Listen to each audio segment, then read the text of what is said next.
Welcome back to the Word for the Valley podcast, and we're following along with Pastor Mike as he teaches in depth through the book of Matthew. Now, when Jesus looked at the crowds, he didn't just see numbers. He saw individuals, weary and scattered like sheep without a shepherd. But the truth is, they had shepherds, just the wrong kind. Leaders who fed themselves instead of feeding the flock. Religious authorities who used people instead of serving them. Well, in part 2 of this episode, we explore the heart of Jesus as he steps into a broken system, offering not condemnation, but compassion, and asking us to do the same. So what does Jesus do? Well, let's follow along with Pastor Mike as he picks back up at chapter 9, verse 36.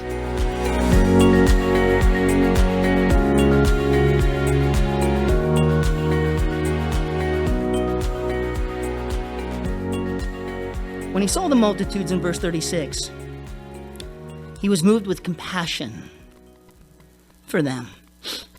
And this is interesting, and I find it to be an encouragement and maybe even a rebuke. Jesus, in his ministry, does not get caught up in the religious leaders of his day. He doesn't get caught up in the argument that is being out there kind of publicly put in front of people. Right? I hate, and that is not a too strong a word, it is a legitimate word, that CNN or Fox News and or both in our country controls the narrative. I hate that they control the narrative. They set up the dialogue, they set up the discussion, they set up the things with this pros and cons, we or they kind of mentality, we're right or they're right, we're right or they're wrong kind of. They set up these kinds of dichotomies, and I look at all of them and say, none of it matters, it's all garbage. I don't like any of their solutions. None of them are right. Which one are you for? None. Right? Fox News, if you've done any research at all on Rupert Murdoch, hard to even continue to check out his website. It's crazy. But CNN is worse. It's like, what are we going to do? Where are we going to go? And then I go to Jerusalem Post, and you're like, now it's all being fed kind of globally through this lens, and I don't like that either. We may not control the narrative, but we can still maintain our message. Because there are still individuals. They may not be won through the media. They may not be won on grand scales through large movements. But one-on-one, one at a time, one individual, one need, one situation, one circumstance. They come. Right? And Jesus recognizes every individual need. And he's moved. He's moved with compassion. It's literally he's moved in the bowels. By the way, the Hebrew held the seat of emotions for the bowels, right? We're Grecian, Greco-Roman philosophy and all. They moved the seat of emotion. The Hebrews had it in the bowels, which is awful. How would you do a Valentine's Day card, right? With bowels on it, right? I'm so moved. I love you so much, honey. I feel it right there in my gut, Now, we know what that means. We can feel that, right? That deep feeling. It's just weird, right? Well, in Greco-Roman philosophy, they moved it up to the heart. Now, when we do it, we do, whatever that is, right? Oh, it's a heart. That's not a heart. That's some goofy shape that we came up with that looks nothing like a heart. Pull that, that's a heart, right? And I love you with all my heart. You're like, ugh. Could you love me with something else? Kind of thing. It's gross. But we have associated it with the deepest part of our feelings, the seat of who we are, our emotions. Well, the deepest part of who Jesus was, the place where he could express it the most deeply, was in his guts. And when he saw the multitudes, he was moved with compassion for them because he saw them weary, literally faint. They were literally on their last legs, hanging in there by their last, I'm on my last nerve, just hanging by a thread, just hanging on. They were weary and scattered. They weren't allowed to come together and support one another. Their culture had created divisions and conflict. where people couldn't encourage and bless and help one another. They actually created sides and teams and hierarchies and stratas. These are people who are better than these people who are better than these people. We can agree with these people, but not those people. The same today as it's ever been. Jesus looks at the multitudes and he sees these individuals weary and scattered like and because they are sheep having no shepherd. Now, remarkably, these individuals had lots of shepherds. They were just all bad. They were just all bad. They were shepherds who were looking to feed themselves with the flock rather than feed the flock. They were shepherds looking to use the people rather than to serve the people. Their religious leaders had gotten it all backwards, and it had created an environment that was very harmful to the people. They couldn't just be blessed. They couldn't be built up. They couldn't be encouraged. They couldn't grow. Not in that environment. They would just keep getting scattered and beat down, even by the religious leaders. So what does Jesus do? He says to his disciples there in verse 37.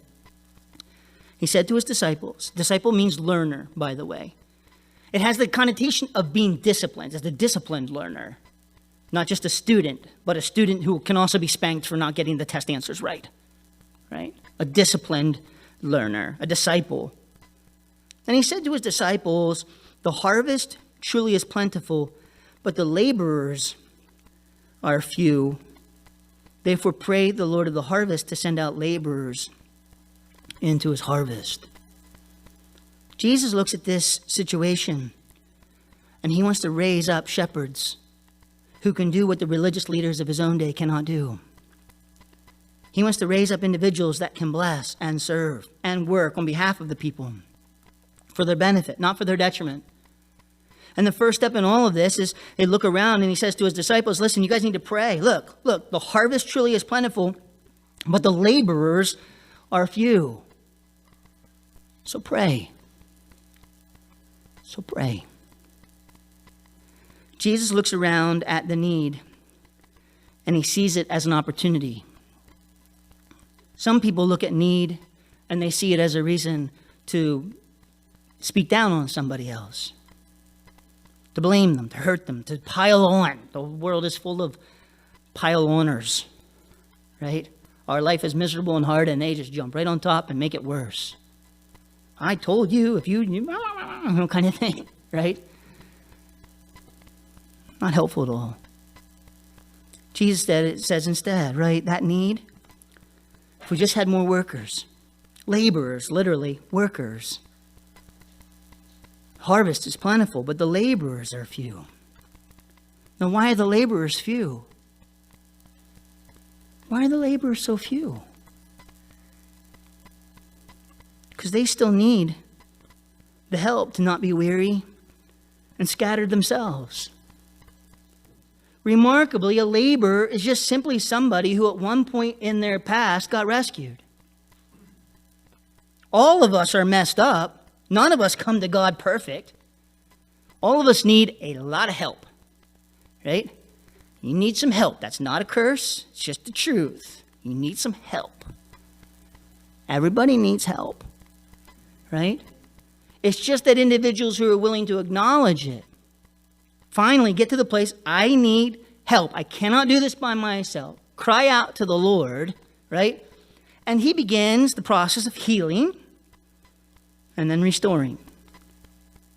So that now somebody who is in need becomes somebody who can help somebody in need. 2 Corinthians chapter 1 tells us that it's with the comfort we've received from God that we comfort others in their time of need. Why is that? Because I understand what you're going through when you've gone through something that I've been through. But when God has delivered me so that I'm no longer in it, as you are, I can show you the way out, to come out to the other side. It does no good for two people with the exact same need to be in the pit with one another, trying to help each other out of the pit. Somebody's going to get stuck at the bottom, and probably both. Somebody's got to be healed enough, well enough, good enough, strong enough to stand outside the pit and pull the person from the pit out of the pit to get them outside of the pit. That's why the laborers are few. So few have been through the process. so few have been restored, so few have been taught, so few have been strengthened, so few have been discipled. There's not enough laborers, even in Jesus' own day. Not enough laborers. So he tells the disciples, guys, you need to pray about this. Now, this is remarkable to me, right? I heard years and years ago somebody said that the need in our world is the call. I forget who it was. It was a very predominant Christian leader. The need is the call. I was struck by the phrase so much that I wrote it in the whatever that is, the flyleaf. What is this part of the Bible that has blank pages? I wrote it in there as if it was almost like gospel truth. The need is the call, right? You see a need, you must be called to do it. You must be called to help. There's a thing, the need is the call. And years later, as I'm walking with the Lord and studying, God speaks to my heart and he says, the need is not the call, the need is everywhere. The poor you will have with you always, Jesus says. The need's not the call. The call is the call. And I'm like, duh. It's like it was like bells and whistles went off. I don't have to fix every problem. I just have to fix the ones that God's called me to fix. And do that with all my heart. Just one at a time. Just one place. Just one thing. Just one need. As the Lord leads. Well, how do you know what that is? Well, you got to pray. You got to pray. You got to pray to be led. You got to pray to be fed. You got to pray to be filled. You got to pray so that when you get there, you have something to offer. One of my great pet peeves in all of ministry is to watch people run really fast out ahead of the Lord. And to get to an area of ministry and then look around and say, I don't know what to do here. What do I do here? I don't know how to do this. No, listen, in every ministry, there's going to be a bit of that where, you're going to learn on the fly, right? You're not going to have all the answers because you never do. But you should have the resources to be able to get the answers when you get there so that you don't drown when you actually get there, right? And there are individuals, they run far ahead, far too fast, and they get there, and they literally have nothing to offer, and they actually, in some ways, make the situation worse. Don't go before you pray. Don't do it just because the need is there. Right? Pray about it. See a person along the side of the road and obviously in distress. Right? It's not your rule, every person that needs a flat tire changed, that you change it. You pull over and you help them. That's not your rule. Your rule is pray. Lord, do you want me to help this person? Yes? Okay, I'll pull over. No? Right? They're probably an axe murderer. Something. It's just usually where I go. Anyway, my brain was like, okay, it's probably a reason why I shouldn't help. Right? And times already, I've messed that up on both directions and every single one kind of things. But times already drive by and say, Lord, just in my heart, don't stop. And I'm driving by and I'm looking back and there's already somebody pulled over helping them. I didn't need to be there and be an encumbrance and slow down their process getting the tire changed. They need my help. Now, there have been times already where the Lord said stop and I've blown right by and watched this person struggle with it only to come back around and have somebody else take my blessing. Pray. How's the Lord leading? What does he want? Pray the Lord of the harvest to send out laborers into his harvest. Now, and chapter 10, verse 1, there's no chapter break in the Greek, right? So this is one sequential scene.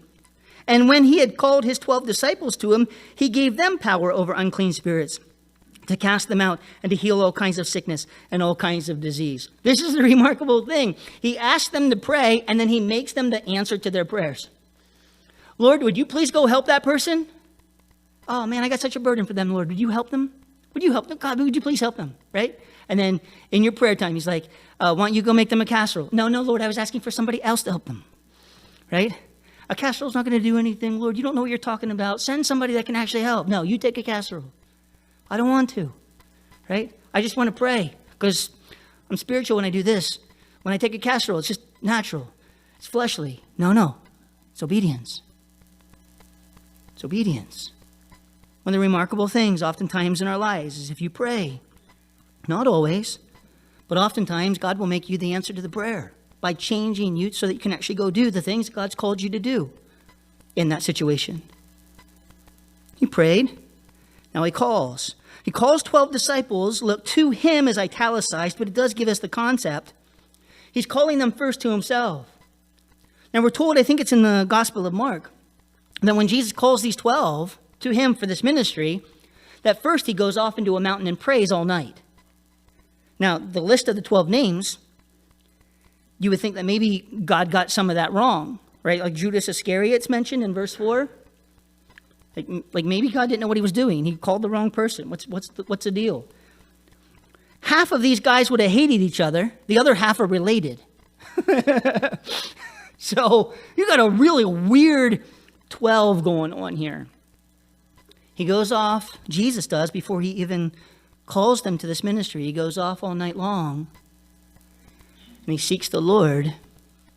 And in the morning, it says that he comes down and he calls to himself those he wanted. It is far better in all of our lives to be wanted by God than to be used by God. And frankly, God doesn't need any of us.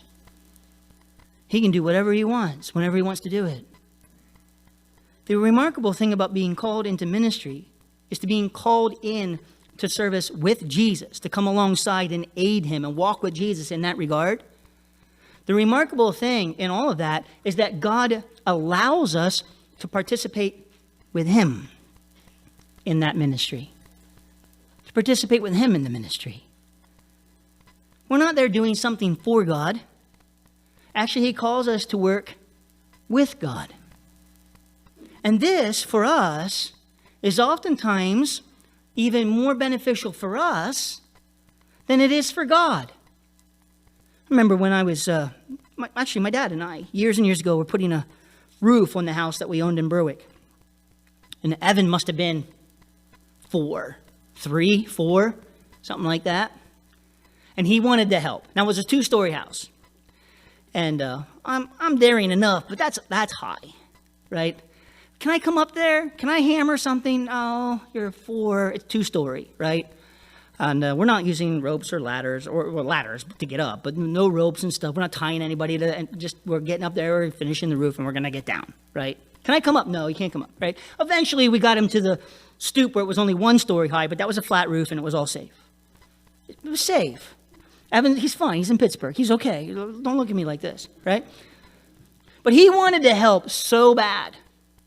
He would just stand there down. Can I help? Can I come up? Can I help? Can I come up? And you're like moving him out of the way because when the shingles do fall off the roof, you don't want him coming down and slicing your 4-year-old and that kind of thing. So actually, in his desire to help, he actually became a bit of an annoyance. Now, I didn't tell him that out loud. I might have displayed it in my heart, but I didn't tell him that out loud. But he wanted to help. So eventually, I think it was my dad, came up with the idea that you could give him a 2x4 and start like 10 nails in the 2x4 and then give him a hammer, right? And then it was Julie's assignment, make sure he doesn't die. Right? That's not fair to my wife, honestly, right? A 2x4, 10 nails started in the wood, and Evan with a hammer. And it was his job to hammer the rest of the nails into the wood. Now, the first time I told this story, all the way back in Berwick, I had a doctor come up to me afterward and said that they were going to call children and youth on me because that was like almost child abuse. I said, go ahead, he's fine. So he didn't. But nonetheless, that's what you get in church for telling dumb stories. But that's the way it goes. Now, he's so far away that you can't even do that. So nonetheless, right? Evan, when he finally did get his 10 nails into the wood. Now, they were bent over all crazy, right? And nothing got nailed to nothing, right? It was literally just 10 nails in a piece of wood. He was so happy to have helped. He was so happy to have helped. And oftentimes in our ministry, it's not so much what we do for God. It's simply the fact that he lets us do it with him. He doesn't need us. We actually probably slow him down. More work could get done without us. But he wants us. And he knows that in that ministry, it's actually more beneficial for us than if we weren't doing the ministry. Some people feel like they just get trips, obligations, burdens. You're telling us to serve God. You're telling us to serve God. You're telling us to serve God. Listen, I'm telling you to serve God because it's best for you. It's best for you. God doesn't need it. You need it. You need to be part of God's kingdom. You need to be working towards his goals, his purposes, his plans in your life. You need to be expressing his gifts. You need it. It's going to keep you straighter. It's going to help you learn more. It's going to bless you. God doesn't need you. He could raise up 25 people to teach the Bible way better than me. And at some point, if the world endures, he will. I will die. So there'll be other people to teach. He doesn't need me and doesn't need anything from me. But he allows me to be a part of it, to share his heart, to stay connected, to keep praying, to be diligent, to worry about somebody else other than myself. What a great blessing in my life to not get consumed in my own needs. I can actually be a blessing. I can help. I can serve. That's for me. And that God would want me? He says, here, Mike, here's the 2x4. It's got 10 nails in there. Try not to hurt yourself. Oh, God, look, I'm serving God. He's called me to the ministry. Oh, okay, just chill out a little bit. It's not that big a deal, right? But you do it with all your heart as unto the Lord and not unto man. I've seen God rescue people in their own service to keep them straight, to keep them walking, to keep them blessed. Where through seasons in life where other people would back away because of conflict, back away because of difficulty, back down, do less, walk away from the things that God told them to do, only for years and years later, them to wonder, why did I get shelved? Where's God in this? What's going on? It changes our entire perspective. It changes our focus. It changes our heart. It's so important. So important. He called them to himself, and he gave them power over unclean spirits to cast them out, to heal all kinds of sickness and all kinds of disease. Now, he's going to call them for a unique service at a unique time. The principle holds, but not exactly what happens. We don't all have the abilities to cast out demons whenever we want to. I don't have the ability, I wish I did, to heal every sickness whenever I wanted to. Right? I can't tell the difference between a cold and COVID. God knows. God knows. I'm going to trust him in it. It's okay. He knows. He knows like serious COVID versus not serious COVID. He knows. God knows. It's all right. I don't have that ability. God does. All right? And in this situation, he calls them and gives them the ability to do that. So we may not get the same things they got, but the principle is the same. That wherever God calls, he gives. In verse 1 of chapter 10, I circled the word called and I circled the word gave. He called and he gave. God is not going to call you to a ministry he doesn't equip you to pull off. That would just be an act of frustration. Right? That would be like me telling Evan, okay, nail those 10 nails into the wood. Oh, and by the way, you have to create the nails out of nothing. Good luck, right? If you're really spiritual, you could pull this off, right? You just need to pray the right way, have the right kind of faith, right? Put all kinds of burdens and expectations on him. No, where God guides, God provides. If he's not providing in that way, it may be an indication that you've got a little bit out of order. Just pull back a little bit, reevaluate, pray some more, see which way the Lord is guiding. Where God guides, God provides. Nobody has to be a beggar in his kingdom. He will give you everything you need to do what he's called you to do. And in this case, power over unclean spirits, casting them out, healing all kinds of sickness and all kinds of disease. Now listen, that includes, we oftentimes think about that in spiritual, that includes time, it includes money, it includes emotional resources, emotional capacity. God will give you everything you need to do what he's called you to do. Everything. Now, the names of the 12, look here. Apostles, it's the only time they're called apostles in the Gospel of Matthew. They go from disciples to apostles now because they're being sent out to ministry. An apostle means to be sent out. It's a sent out one, right? An ambassador. There are 12 apostles. Now, the first, Simon, and we're not going to spend a lot of time with these guys, but we'll see them as we go along, right? Simon Peter, Andrew, his brother, James, the son of Zebedee, and John, his brother. So you got two pairs of brothers. I'm sure they had some good stories and whatnot to share with one another. I love the fact that with my brother, we can toggle in and out of a conversation that is superfluous, kind of borderline meaningless, right into spiritual conversation and then right back into football.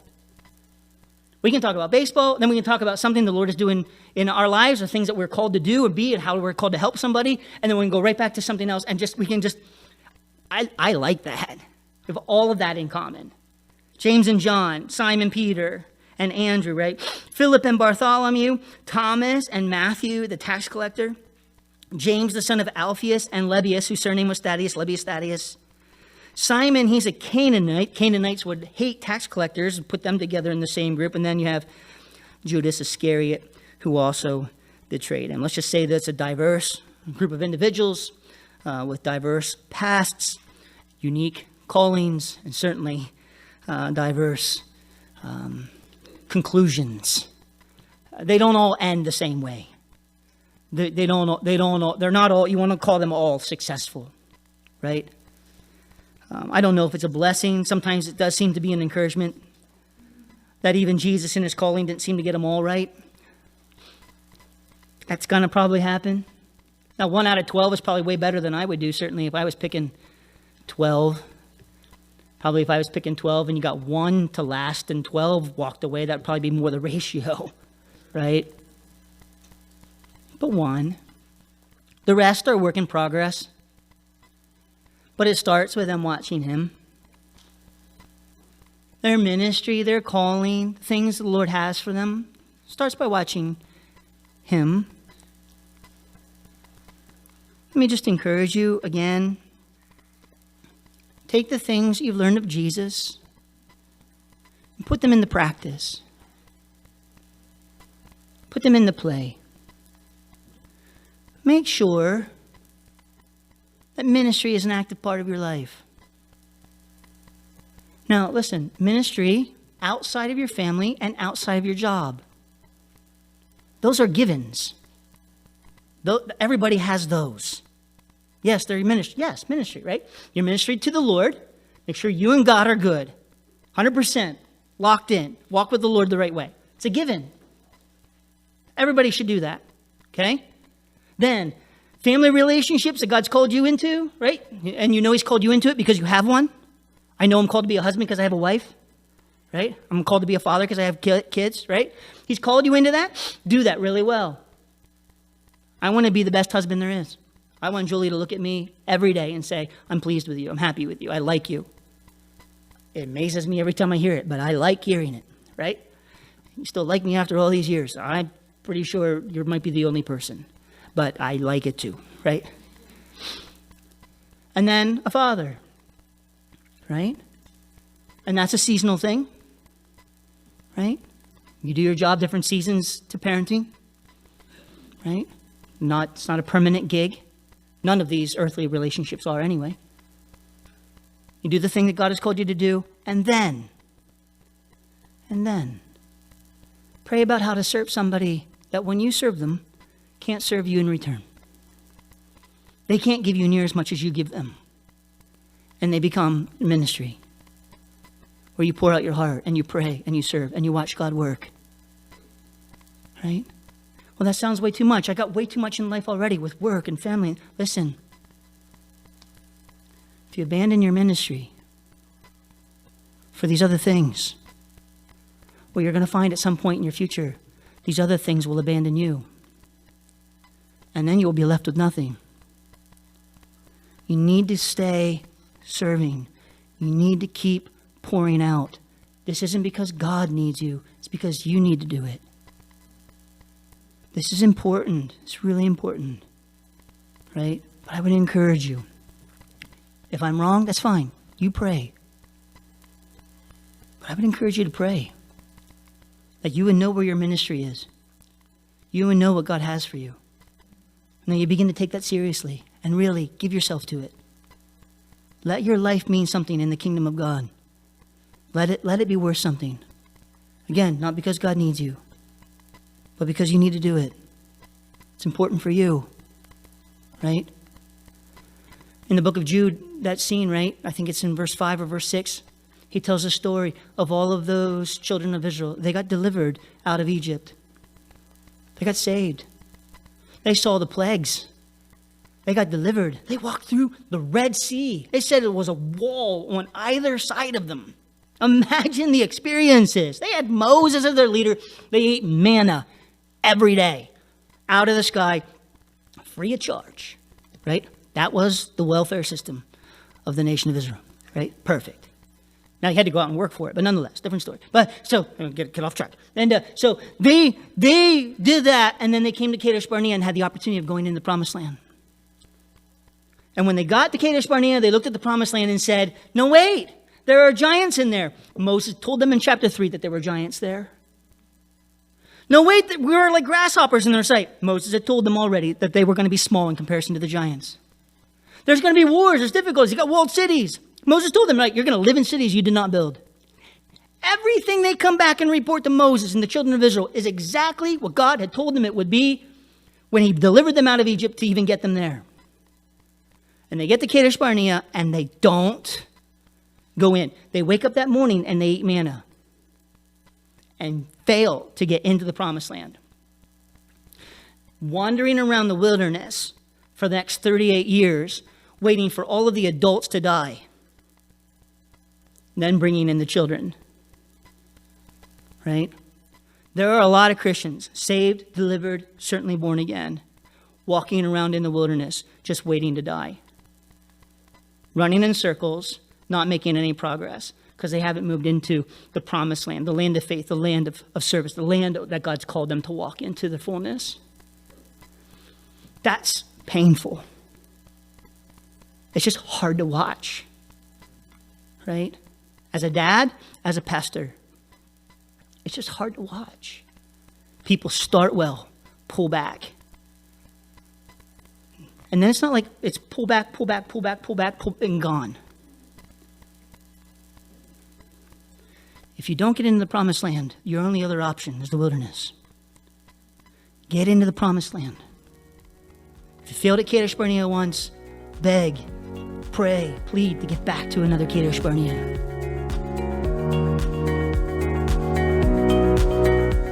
It's one thing to be used by God, but it's something far greater to be wanted by Him. The truth is, God doesn't need us to accomplish His will. He invites us to walk with Him, to serve alongside Him, not for Him, but with Him. And that's the beauty of ministry. It's not just about doing, it's about becoming. Too many believers settle for the wilderness when God is calling them into the fullness of the promised land, into faith, purpose, into service. So don't settle, step in.